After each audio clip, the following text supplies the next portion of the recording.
Good afternoon, everyone. Hello and welcome to our Study Hall College Consulting Guide to Filling Out Your College Apps webinar. We thank you all so much for being here this afternoon. Hopefully this presentation is helpful with all of the information from our team members that we are sharing today.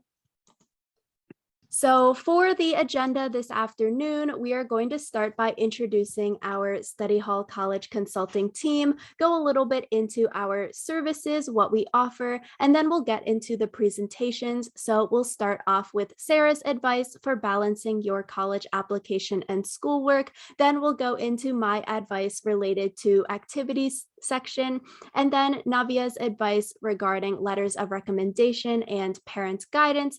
And at the end, we'll have a Q&A portion. So if you have any questions that come up during these presentations, definitely leave a comment in the chat and we can answer them at the end of the webinar. And then we will end tonight with some final remarks.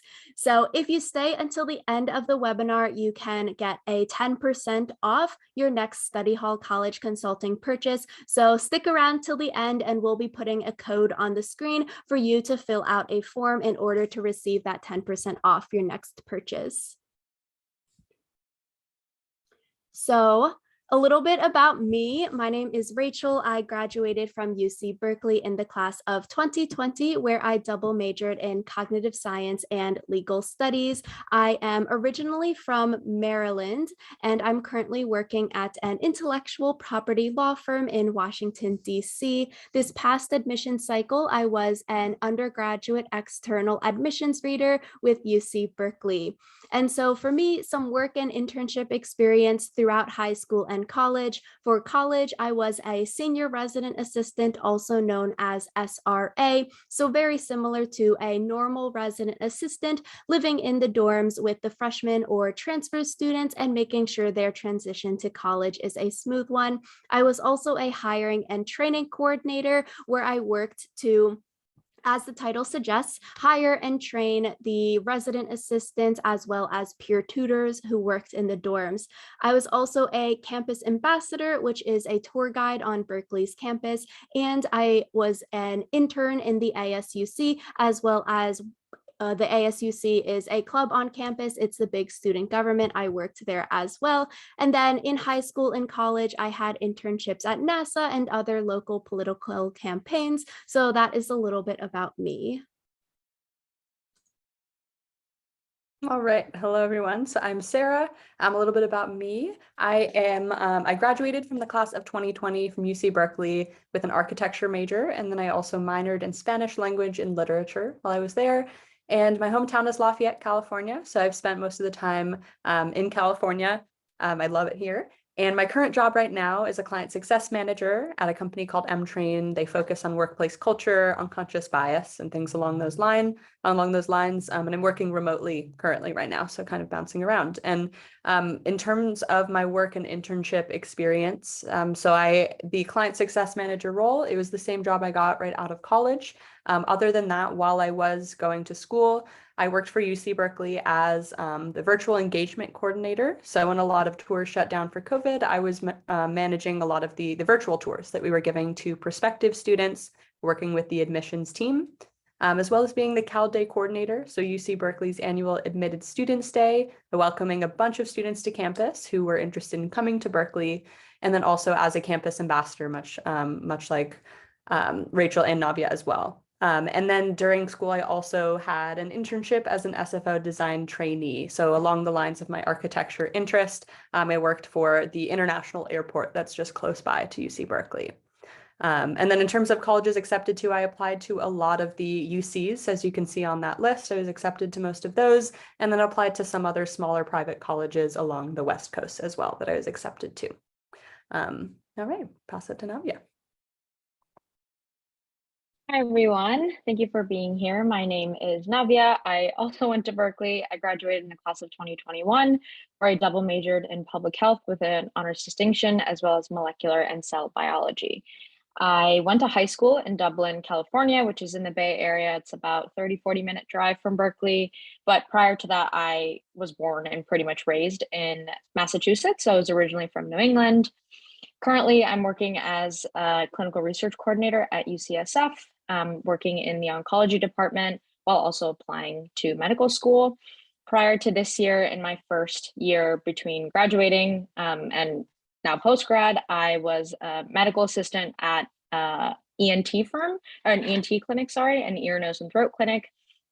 And while I was at UC Berkeley, I did a number of different nonprofit organizations. I was an intern at a group called Richarati, which was based in Tanzania. I did work with nonprofit schools abroad in India. I did a lot of biotech kind of research. So I was a summer research intern at Sandia National Laboratories, which is a department that's under the Department of Defense. I was also an undergraduate researcher at the Wilson Lab at the Innovative Genomics Institute, where there's basically just a bunch of CRISPR research happening, if you've ever heard of that.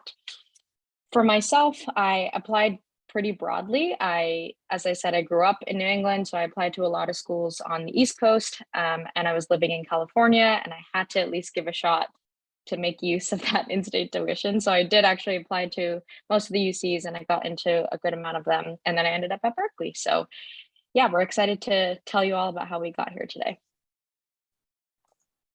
Great. So a little bit about who we are as Study Hall College Consulting. One out of our main services that we offer is the college application essay review. So we offer the common application essay review as well as supplemental essay review. If you are waitlisted or deferred for any colleges, we also review the letter of continued interest. And for those students applying to the UCs, we review the UC personal insight questions, also known as PIQs. And finally, a big portion of the college application is that activity section, which I'll be talking about today, and we do review that as well. So when we are reviewing these essays, we like to review holistically yet detailed. So we'll do that thorough analysis of your story, grammar and vocabulary, as well as thesis. What story are you putting across for the admissions team, the admissions reader? What is the reader gaining and learning about you when they're reading these essays? We'll also give paragraph explanations of how you can improve your essays, not only grammar issues, but also that storytelling narrative, because these essays are where you can stand out from your peers applying to these colleges. So it's a great way in order to make yourself different, in order to make the admissions team and admissions reader say, hey, yes, we want to admit this person to our college. So these suggestions, they will be very detailed, both subjective and objective improvements on how you can improve your essays to put your best foot forward. In addition to reviewing college application essays, we also offer a service called college and career coaching calls. These are basically times where you can get on a Zoom call with a consultant of your choice for 30 minutes or 60 minutes. And it's really a space for you to talk about whatever issues you are having and want to talk about. So you could ask us questions or advice about our high school or college experiences, or ask us for advice about our college application and journey tips. It's really open and a space for you to ask any question that you have. So we could work together, for example, to brainstorm essay ideas and creating college lists, big picture essay discussion, helping you fill out that activity section, as well as talking about the college experience for those incoming freshmen or transfer students once you're accepted to college, things like class schedules, finding housing if you're going to be living off campus, joining clubs, and finding internships once you are a college student. Additionally, if you're interested in any kind of tutoring, definitely check out Navia and Sarah's team pages on our website, where it breaks down what kind of tutoring they offer. Navia offers a lot of tutoring related to UC Berkeley courses, specifically biology and chemistry related courses. And then Sarah has a really great service where she will have this writing workshop, and it's totally customizable for you, and you can create the syllabus with her to really hone and figure out what you want to get out of that writing seminar. So those are two really great things that you could do with the college and career coaching calls. So next up, I will throw it to Sarah for her presentation. All right, thanks, Rachel. So I'm going to start out with balancing your application and school. So as you go into, as a senior going into college, getting started on your college applications, there's a lot that you're doing at one time, a lot that you have to manage in terms of your time. So I'm hoping to give you some tips on kind of how to do that during your senior year. So just a high level agenda of what we'll talk about. So you can go to the next slide. So we're going to first touch on making an application schedule. And this is really to avoid overworking yourself, but holding yourself accountable to make sure that you're getting the work done to really apply to the colleges you need to, but also enjoy your senior year. There's a certain level of senior year nostalgia and a lot of things that happen during that year that you're going to want to remember and make memories with your friends. So how to kind of balance those two things. Avoiding college obsession, making sure that college is not all that you talk about, college isn't your entire life, but that it is a priority as well in your life too. And then especially building self-worth outside of applications. So making sure mentally this can be a really stressful process, but making sure that you build confidence in other ways that are not just tied to getting into your dream school as well. So we can move on to the next one. And this one, so we're going to start with making an application schedule. And many of you may have already started to do this as you're looking at the colleges that you want to apply to. But the first thing that I did when I was applying to college was keeping track of all of the deliverables, the things I needed to submit to those colleges, and all the important deadlines for my applications. So this could be the overall deadline for the entire application. It could be letters of recommendation if you need them and when you need to submit them, test scores when those need to be in by, appeal letters after you've already applied to the college. So this is a really good thing to either put on an Excel sheet, or if you have a calendar that you always use, put it on that calendar to make sure that it's really in the forefront of your mind. But that can help you have a visual aid to see, okay, I have to complete these things by this time, and make sure that you're really giving yourself enough time to do that. Particularly with test scores, this is something that can help you space it out throughout the year so you know when you have to start taking practice tests or give yourself time to do maybe multiple tests if you need to. The other thing to note is that you want to jot down important school projects or life events. So let's say, you're attending one of your family member's wedding, and maybe that's going to block out a weekend. Make sure you have that on your calendar so you give yourself time to work on things outside of that weekend, or maybe you have a really big report due or finals. You want to make sure that you're not scheduling a bunch of college application work during that time frame too. So that's going to help you feel a little bit less stressed when it comes down to the crunch time of when you really need to submit things. Something that helped me a lot when I was working on college applications was really blocking out separate times each week to work on the applications. And that kind of helped me keep myself, hold myself accountable. So whether it was 1 hour, 2 hours, 3 hours, you kind of get in a groove and learn how much time it takes you to work on something. That's different for everyone. But making sure that when you get to that point in your day, you're saying, okay, I'm going to sit down, I'm just going to work on these applications. And then you can kind of, turn that off when you're ready to have fun with your friends or do other things. So you're not constantly thinking about what you should have worked on. So it can kind of help you separate that focus. And then give yourself several chances to take tests. So I mentioned this earlier on, but if you start earlier, if you get a bad test score, you can have time to kind of take that test again, the SAT, ACT, whatever it may be. And then at that point, it puts a little bit less stress on every single time you're taking that test because you have several chances to do better each time and you have the time to do so. All right. And then the senior year nostalgia point. So this, I really want to hone in on the fact that senior year, high school, it's a really unique and memorable time. And so you should definitely give yourself a chance to take advantage of school events, social events, hanging out with your friends. You don't want to be so wrapped up in college applications that you miss out on those memories too. So certain things that were important to me were like homecoming or prom or senior nights and graduation too. These were things that I really set aside in my calendar. I wanted to make sure that I could really enjoy and make sure that I got my work done so I wasn't just stressing about it the whole time I was there. And just making sure that, you attend these if in the moment, if you think that they might not be really important, just know that, you might look back in a few years and really value those memories with your friends too. So just making sure that you make it a priority as well. And something you can do is maybe plan a trip with your friends and block out a specific weekend or a couple weekends where you don't apply to colleges at all. You're really focused on enjoying the time you have left with your friends. And then if you've kind of planned it out and put that time on your calendar elsewhere, you can feel less guilty about doing that. And this one is just something fun that I did when I was a senior, and it could really help you look forward into, the next several years of your life, but really remembering how you feel in this moment, writing a letter to yourself and really kind of encapsulating this time in a way that you can look back on and really remember in a positive way. And I think this will help you, kind of reflect in the moment and really appreciate what you have right now. And then moving on to college, you can really get excited about the next step in your life. The other thing I want to talk about is avoiding college obsession. And so this is something that's really hard to do.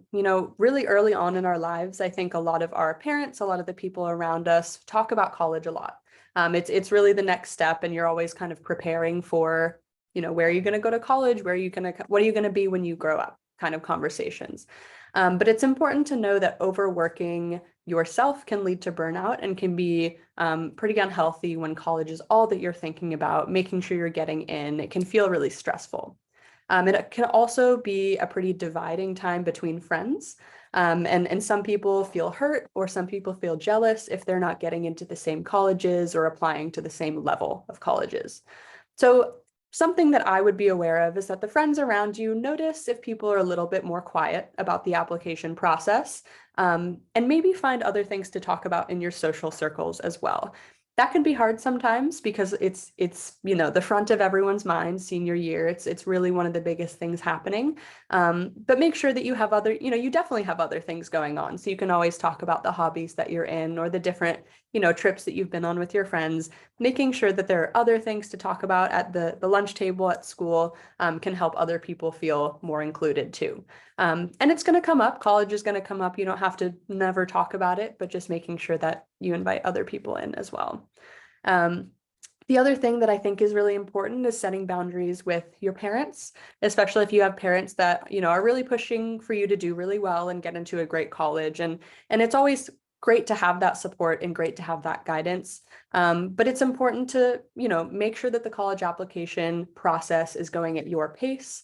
Make sure that, you're applying to colleges that you really want to apply to, and make sure that you're really honest with your parents when you are feeling burned out or feeling overworked. That kind of communication is really hard to do, but is something to practice and make sure that, they're not pushing you and not knowing at that point that they're pushing you too hard.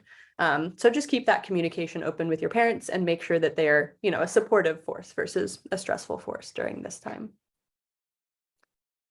And then building self-worth outside of applications. So this is a big one that I struggled with, and I think a lot of people do.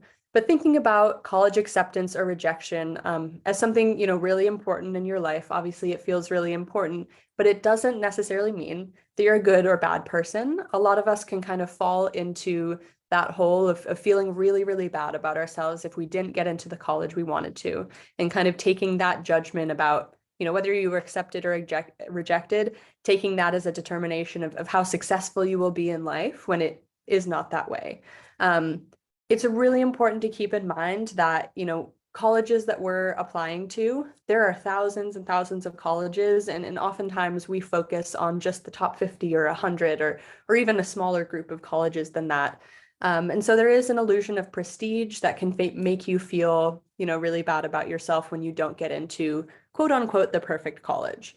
And also the disproportionate focus on the next step when that looks different for everyone. Maybe it isn't a 4-year college right after high school. Maybe you go to a community college instead, or maybe you take a gap year. Maybe you go to a trade school. So that can look really different for a lot of people. And so keeping in mind that, the journey that you choose, it doesn't have to be the same one that most people are going on or that you've heard about for most of your life. Life is definitely more than just who you are at 17 or 18. And obviously, you've built so much of a life right now, and it's going to change a lot in the next 4 years as well. So just kind of giving yourself that space to explore what's next is important. And then the last point about college acceptance, this kind of builds off of that idea, but acceptance rates are becoming more competitive at big name schools because a lot of people are focusing on those prestigious colleges. And so just again, keeping in mind that it's not always indicative of the quality of education you will receive there. A lot of times that's really directed by you. You know, as the student, if you go into a really prestigious college and you really work hard and set yourself up for success in that sense, you're going to get a great education because you're pushing for it. But you can also get a great education at colleges that people don't necessarily say first when you think about prestigious colleges. So it's really about the attitude that you have going into it. And then also something that was really helpful for me in taking a little bit of stress off of it was setting a range of safety and reach schools, knowing that, you know, you're going to be able to go to college somewhere, whether or not it's your top dream school, kind of having different places that you are accepted to and happy going to can really help alleviate a lot of that stress. So that's a really quick overview of kind of, you know, ways to balance those feelings, those emotions coming up during your senior year, and also, you know, enjoying your social life and balancing your schoolwork as well. And I will pass it along. Great, thanks, Sarah. So now I'm going to talk a little bit about the activities section advice. So going into the activities section, my agenda for today, we'll be talking about some background information for the UC application and the Common application, because these two application portals, they have a lot of similarities, but they do differ here with the activities section. And then we'll talk a little bit about how you can make your activity section pop with action verbs and different questions to think about when you are drafting and writing your activity section descriptions. And then we'll go into some activity headers and description examples. How can you improve these to make the most use out of the word space? Because as you'll see in the next few slides, for the activity section, space is so limited. So you really need to make the best use out of every single character. So going into the UC application, some background information. The UC application is split into categories where each category is limited to 5 different examples. On the next slide, I will list the 6 categories. So with 6 categories having 5 examples each, you could have up to 30 activities listed on your UC application. But from my experience, that is not usually the case of people having 30 because of the different category example headers that are listed. For the descriptions, you are limited to 160 characters. So that includes every single letter, every single space. 160 characters is not a lot of room.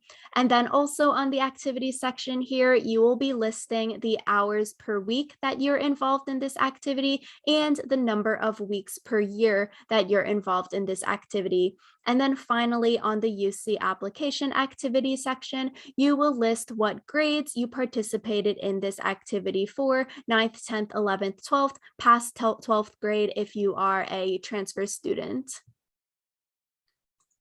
And then for the UC categories, the 6 categories are coursework other than A through G, educational preparation programs, community service, work experience, awards and honors, and extracurricular activities. So from my experience as an undergraduate admissions reader, a lot of students will have activities listed under community service, work experience, awards and honors, and the extracurricular activities section. But for things like coursework other than A through G and educational preparation programs, these a lot of students might not have example or activities for because of the limited nature of these category headers. So you shouldn't feel super stressed or like, oh, I need to fill every single spot in my activities section. But no, it definitely is. Make sure you're filling it in a way that highlights your attributes, and rather than just doing, quantity over quality activities here. So going into the Common application background information, it is similar to the UC, but also different here because one major difference is that the Common app the activity section is not split up like the UC application. So like the last slide, there are no 6 headers, but you have 10 spaces where you can fill in any different kind of activity. So you could do things like arts, athletics, clubs, employment, personal commitments, anything else that would count as an activity, you could list it here in the 10 spots. So there are no categories, but you have only 10 spaces to fill out all of your activities. And on the Common App website, it does say that the average number of activities listed is 6 for the Common App. So if you have less than 6 or if you have more than 6, you shouldn't feel bad if you do have less than 6 because that average is 6. You shouldn't fill up all 10 spaces with random things if those activities do not help to tell your story, or maybe you didn't have a big impact in that activity and you only did it for like 1 week. That would be something to leave off of your activities list because space is so limited. You have those 10 spots, you want to make it meaningful. Then similar to the UC application, you will also list the hours per week you're involved in this activity and the weeks per year you're involved in this activity. You'll also let them know what grades you participated in this activity in. And on the Common App, there's an extra question here asking, do you want to continue a similar activity in college? Yes or no, and you fill that out. So that is the overall view of the UC and the Common App activities section here. And then for the Common App, very similar to the UC, the characters allowed is very small. You have 50 characters to tell the position/leadership description, and then you have 100 characters to tell the organization name, and then you have 150 characters to talk about that activity. So all of the activity details, any honors won, any accomplishments. So as you can see, it is 160 characters for the description for the UC, 150 characters for your description for the Common App. So not a lot of space here to describe your activities. So some general tips, the activity section is very, very important. It is as important as these essays that you're writing. However, we've seen so many students, they're spending so much time on their essays and then they wait to fill out their activity section, the last week that the applications are due or waiting until the last 24 hours. But no, I would argue that you should be spending as much time on your activity section as these essays. So you want to block out time for it, like Sarah was talking about, and put time into it, because the activity section, like the essays, it's a way for the admissions team to learn more about you outside of the classroom, see what your interests are, what the impact in these activities you're having is, what you're passionate about. And this is different from the essays where you're going more in depth, but the activity section is that big overview for you. So you want to spend time on it and fill it out fully.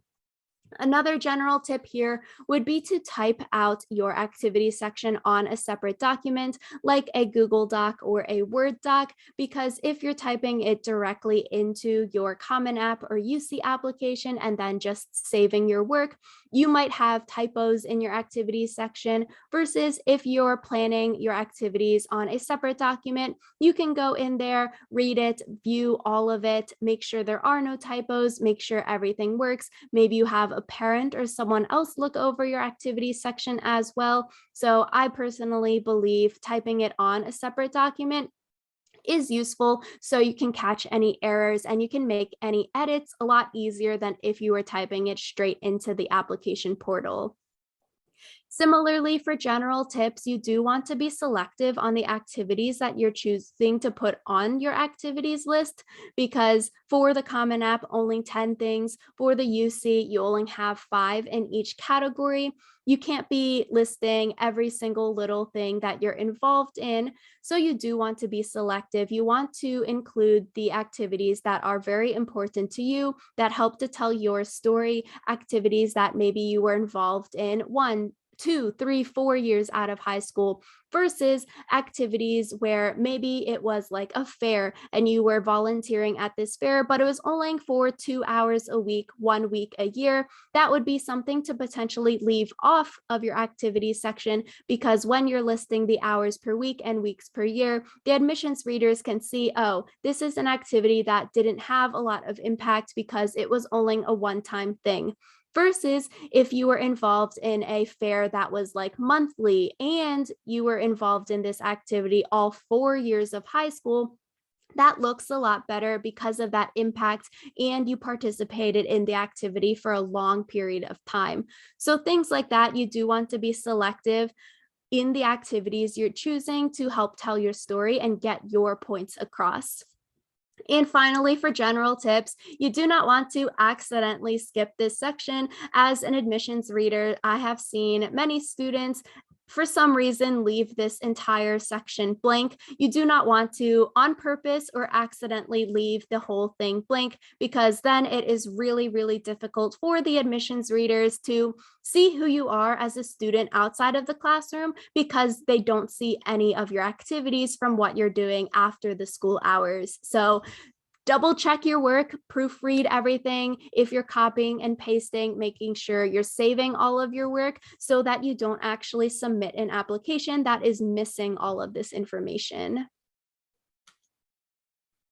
Next up, you definitely want to use strong action verbs when you are creating your activities list. So for me, I like to equivalent the activities section on your college app to like creating a resume. In the resume, you want to have strong action verbs like I was a mentor, leadership, different verbs like that, versus just saying, I participated in, I led, or like I led this. But you want to have those strong action verbs and you want to be descriptive with those words.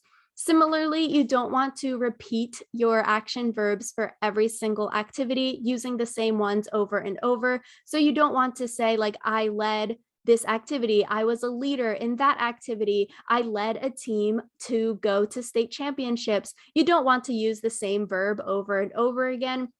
So you can try to switch it up between activities. So maybe one thing you use the word led, but another activity, maybe you say mentor instead. So it seems less repetitive, not talking about the same thing over and over again. Similarly, for these activities that you're listing, these activities do not have to be traditional activities. When a lot of students think about the activity section, you're probably thinking, okay, clubs that I was involved in, sports that I was involved in, maybe you were the president of a club at your high school. So those are all like traditional activities. When someone says activities, that is what you're thinking of. However, on the activities section, you can also list non-traditional activities. So maybe with the pandemic, you are caring for a younger sibling because your parents are working, or babysitting a younger sibling. Maybe that is 10, 15, 20 hours of your week that you are working and helping your younger sibling, maybe driving them places, tutoring them because your parents are unable to because of their work. That is a great activity, and that is something you should be including in your activity section, because if it's 10, 20 hours, that is a lot of time that is something that you are doing, and it's not just a in-school activity. Similarly, maybe you're caregiving for an elder family member like a grandparent. That can also be something you can include in your activities section that is not a, traditional activity like a club you're doing at your school. So when you are thinking of your activities, you can think outside of the box and include these activities that are not just school-based organizations. And finally, with using strong action verbs here, you do want to be specific in the descriptions that you're writing for the activities section. So in this example, one person might say, okay, I organized a food drive, and that is what their description is. But that is very, very vague. Considering you have 150 characters, you should expand upon it a little bit more. And then instead, maybe you say something like, I collected X number of cans and donated items to Y families in name of town. That would be a lot more descriptive because it helps to show that impact. Oh, they collected 2,000 cans and they donated the items to 100 families in whatever local community area. That gives a lot more background information and description compared to organize the food drive. Okay, what does that mean? What was your role in organizing the food drive? How many people were helped from this food drive? It's just very, very vague. So you do want to be very specific, and you really want to spell out in that limited 150, 160 character space the main points of this activity that you're working on to get all of your story and the main contributions for this activity across to the admissions team. And at this tiny URL, which is tinyurl.com/Harvard-verbs, there's a great list that Harvard put out that lists a lot of different kinds of action verbs that you can use on your resume or your activities section. And this list actually separates the verbs out by different kinds of activities. So I think this is a really great resource. So you're not being too repetitive on your words, but you're able to switch them out for the activities that you're working on. Additionally, it can be sort of difficult to start drafting those descriptions for your activities. So some questions to think about. What did you do on the day-to-day basis? What problems did you solve? Did you learn any lessons, values, or skills? What impact did you have on your school, community, and world? How is this related to school, life, college, and beyond? So these could be some brainstorming questions for you if you have a club that you're involved in or a sport, but you're not 100% sure, okay, what can I write as the description? These are great ways to start to brainstorm that little 150, 160 character description.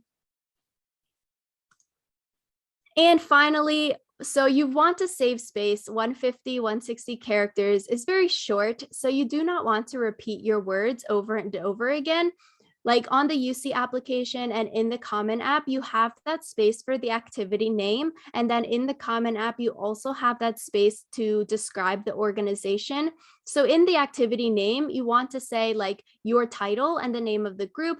You don't need to say every single thing, but also in the description, maybe you were involved in this group for multiple years. In the description, then you could say the other titles that you held and then the years that you did that activity in, rather than saying, okay, I was president of student government as one activity, and then saying I was treasurer of student government as a second activity. You can combine them into one thing to allow more space for other activities.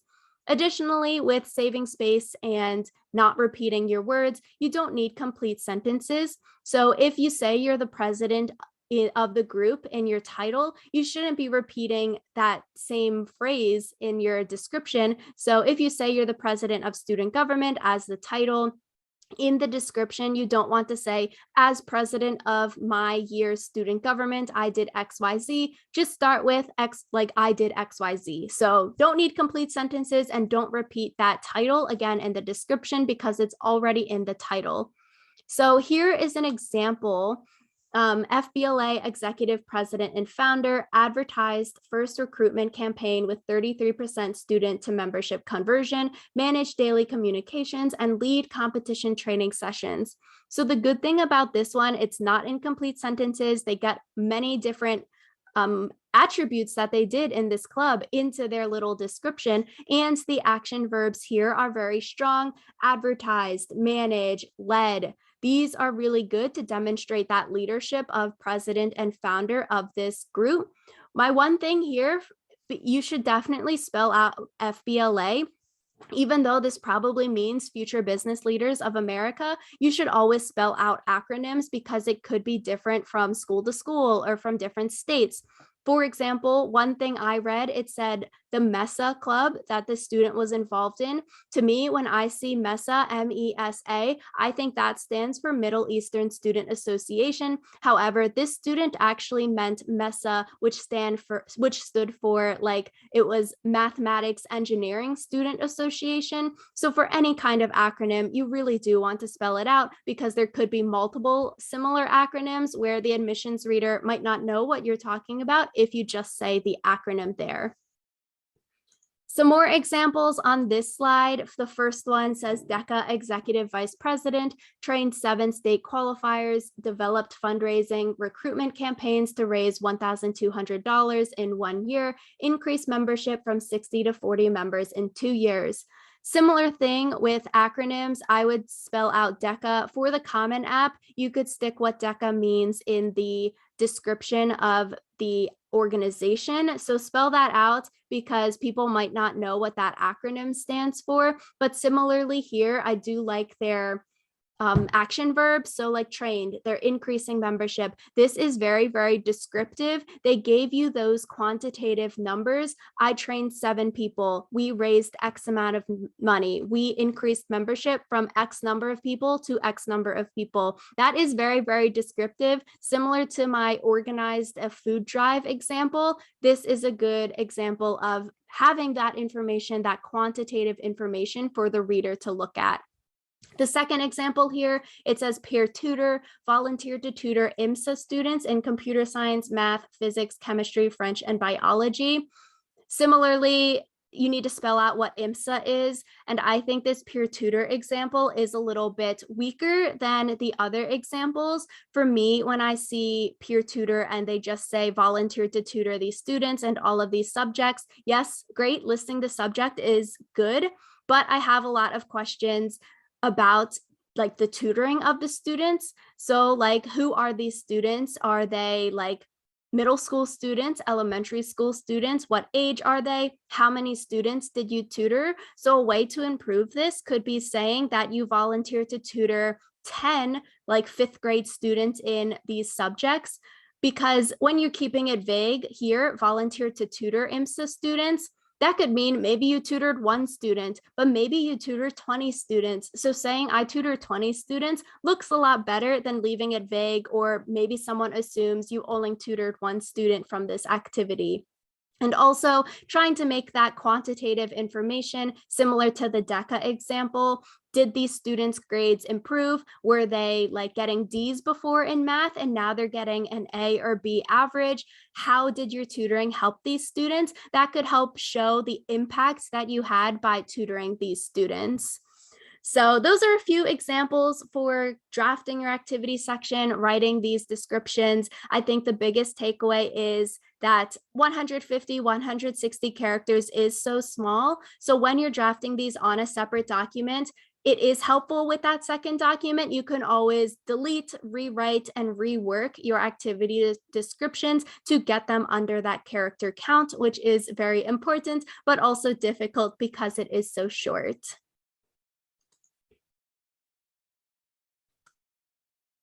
All right, thank you, Rachel. I'm going to go ahead and talk a little bit about the letters of recommendation, and then kind of finishing off with how to balance guidance from your parents.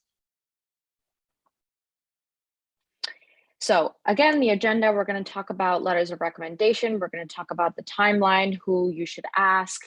We're going to talk about how to balance parental guidance with your own work, talk about how your parents can support you, how you can ask them to support you, how you can stay organized as a student in the situation, and just some extra resources at the end. So first, letters of recommendation. The biggest thing I will say is do your research. Letters of recommendation altogether as a requirement is very school specific. So you want to check the schools that you're interested in. Do they even require letters of recommendation? And if so, how many do they need? I think generally you want to aim for about 3 letters. Typically you want your counselor at your school as well as 2 teachers. I think I was always recommended for those 2 teachers to be from a pretty solid subject, like from a STEM subject. If you're interested in pursuing STEM, if you're interested in pursuing something more liberal arts, maybe you pursue your English teacher or your history teacher. Another really great person to ask would be a coach. Perhaps you do an athletic sport and you've developed a really nice relationship with your coach, and they can speak to your ability to lead a team or your ability to work with a team. That would be a great person to ask. A dance teacher, if you're involved in dance in any way. I actually did this when I applied to school. I had done dance for 10 years at that point, and my dance teacher was someone that knew me quite well, and she saw me grow from the age of like 6 up until 17 when I was applying. So I knew that she would be a good advocate on my behalf.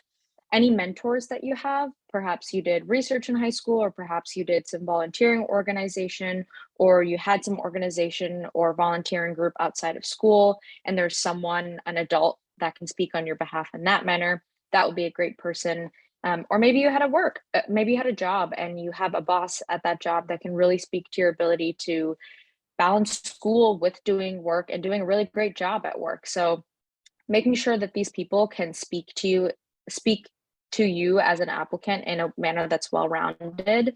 I think the biggest thing to keep in mind is that these admissions officers, the people that are reading your applications, they have read a million of these letters of recommendation. So they can kind of tell when a professor or a teacher or a coach is writing a letter that's a little bit scripted, a little bit calculated, a little bit formatted in a certain way to sound nice.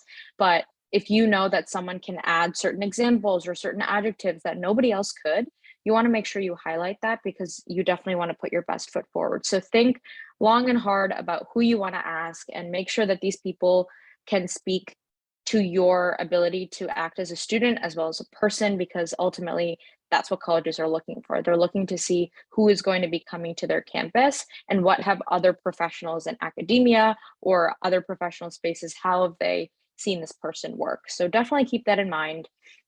Once you kind of identify who you want to ask, you want to think of the timeline. So most colleges will start their application cycle about now. So in the fall period between August, anyway through January. I always think that more time is better. So you definitely don't want to be asking your teachers right now, hey, can I have a letter of recommendation that you need to submit next week? You want to make sure that you're respecting their time, because they're doing something that is really nice and not in their job description at all. And they're just trying to encourage you to pursue higher education and play a role in that. So you want to respect that and give them as much time as possible. I think asking them at the end of your junior year, giving them a good 3 months, if you're not applying directly to college, if you're taking some time off, whatever that springtime before applying is. So let's say around April, May time period, you can identify the people that you want to ask for a letter, and you can approach them in multiple different ways. You can speak to them in person. You can email them, any way that you have found is the best form of communication. Of course, with COVID, we've had some difficulties reaching out to teachers. So if you're not able to reach out to them in person, definitely use the email pathway. I personally think going in person is the best way to put your best foot forward. I think that helps them take you a little bit more seriously. So ask them something along the lines of, would you be comfortable writing me a letter of recommendation? Would you be willing to write me a letter of recommendation? Ultimately, you're asking them first. So you don't want to approach this conversation already assuming that they're going to write it for you, even if you think that they will. It's always nice to have certain language that puts the power in their hands, and they can say, yeah, absolutely, I would love to do that for you. Give me some information that you want me to include. So this is where you want to make sure you have a resume or a brag sheet prepared. So a resume both of these things will kind of detail your main extracurriculars, any activities that you did in school or out of school, definitely your educational background. So your GPA, maybe the AP classes you took, or any highest, advancement sort of classes that you've taken.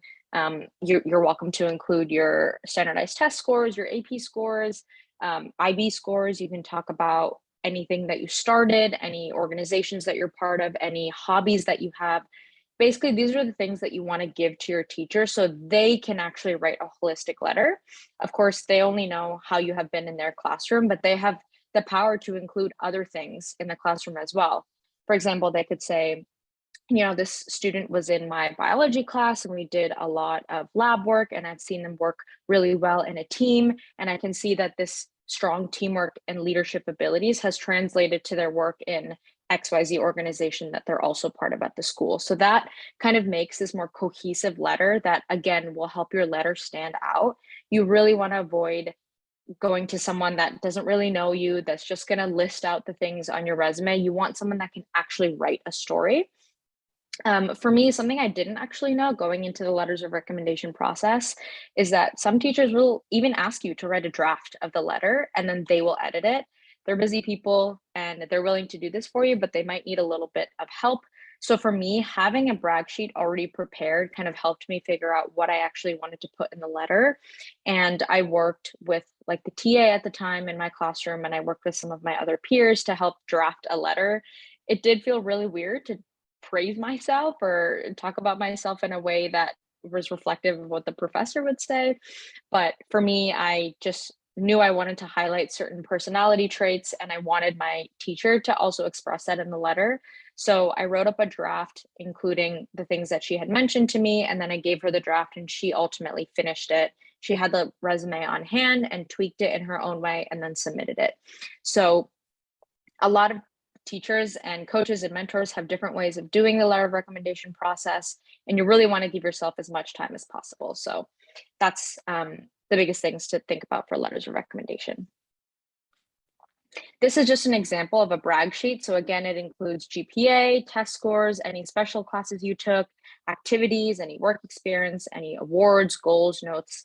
This I honestly just got off of Google. So if your teacher doesn't give you a brag sheet, you can just look one up online. I think this is a good example, and you can make a resume based on this information as well.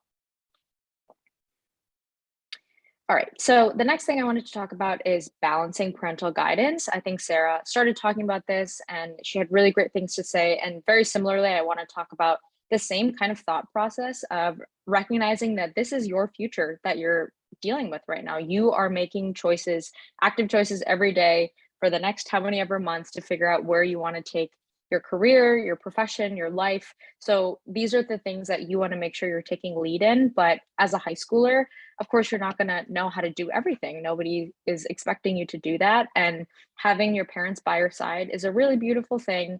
And you should definitely recognize that, of course, they want to help you, but you want to know how exactly can they help you. So for me, I think it really helped to identify my strengths first and identify where I wanted to lead this whole process.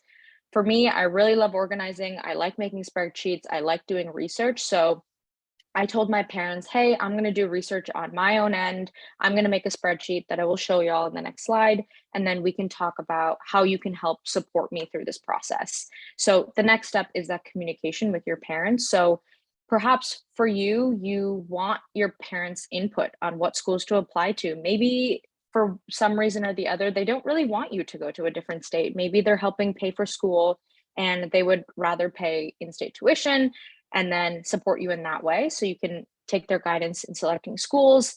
Maybe you have a parent that's really good at writing and they can help you edit essays, or they know someone that can edit essays. A big thing for me that helped with my parents was that my parents knew a lot of people and they had a lot of connections. So I asked them for help with connecting to other college students and networking with different alumni or any faculty that they might know at different institutions. And I think in general, just encourage questions from your parents. They are confused about this process as much as you are, probably more. And again, they want to support you. So do what you can to identify what you're good at and then what you want your parents' support with. And then finally, just going back to that spreadsheet that I was talking about, this is actually my personal spreadsheet from when I was in high school. This is how I organized the schools I wanted to apply to. So I used the resources on this slide. So the US News ranking, I used College Board, which actually really helps you like filter different criteria. College Confidential is a really good like discussion board where you can talk, where you can see things that students at these universities have actually said. And then definitely check out the websites, the school specific websites, because then you can get into the nitty gritty of what programs are available, what different clubs are available. And you can include those in a spreadsheet here. So I organized mine by how likely am I to actually apply here? Because originally I had so many schools and I had to narrow it down. So I categorized, I'm definitely going to apply to this school. Where is this school? Different numbers, things programs and minors and majors that I might be interested in, and then in general, what were the deadlines. So again, this is my way of staying organized, and then I could present this to my parents and then say, hey, do you know anyone that has a student at UC San Diego, or do you know anyone of your friends that knows a faculty at Tufts?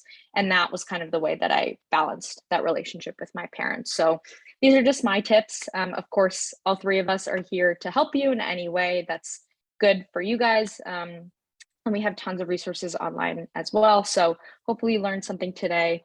We're gonna move forward and just do, I think, a couple of questions from the Q&A. So I can start. I will start with Sarah. How many schools should I apply to, and how many schools did you apply to and why? Yeah, so this is definitely a great question that I think we get a lot. Personally, I applied to way too many schools. So I probably applied to like 15 different colleges. And for the UCs, what was really nice about them is they were one application. And so a lot of times, you know, for those, it was really checking boxes. I would say that less than that is definitely the way to go. And definitely a good criteria for measuring which schools you're applying to and kind of like which ones you should be applying to, or if you really could envision yourself going there. You know, we all like to have safety schools and really feel like you're gonna go to college no matter what.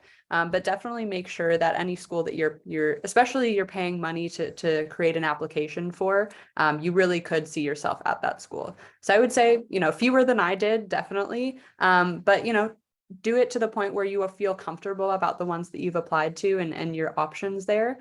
And then definitely have kind of like your core 5 colleges maybe that you're really passionate about and that you would really see yourself going to. I think that could be a good metric. But it really depends on you, the person, and kind of where you want to spread your options. If you're really sure about where you want your to go to college, location wise, or you kind of want to spread your options across, you know, the country and things like that.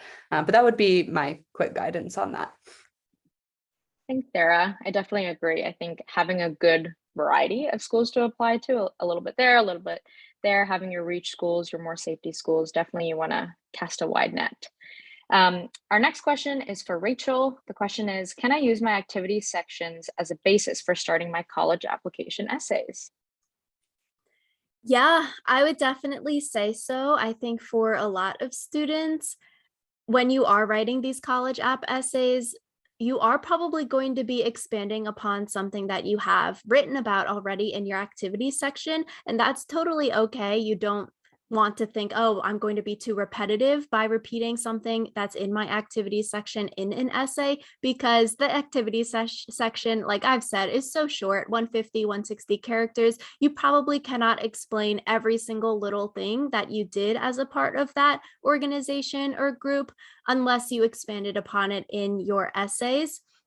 So if it's an activity that is really meaningful for you, that could be a great basis for a common app essay or a supplemental essay or a UCPIQ, because you probably couldn't fill all of that information about its meaning to you in the activity section. So I would say definitely yes, you can use these activities as a way to brainstorm or kickstart your essays, but don't repeat word for word stuff you said in your activity section again in your essays. So you don't want to repeat word for word, copy paste that description you already wrote and stick it in an essay, but you want to expand upon that activity and give new details rather than just repeating what that activity is from your activity section. Thanks, Rachel. And then finally, I want to answer the last question directed to me. Someone asked, what did you do when you talked with faculty from colleges? Did you ask any questions?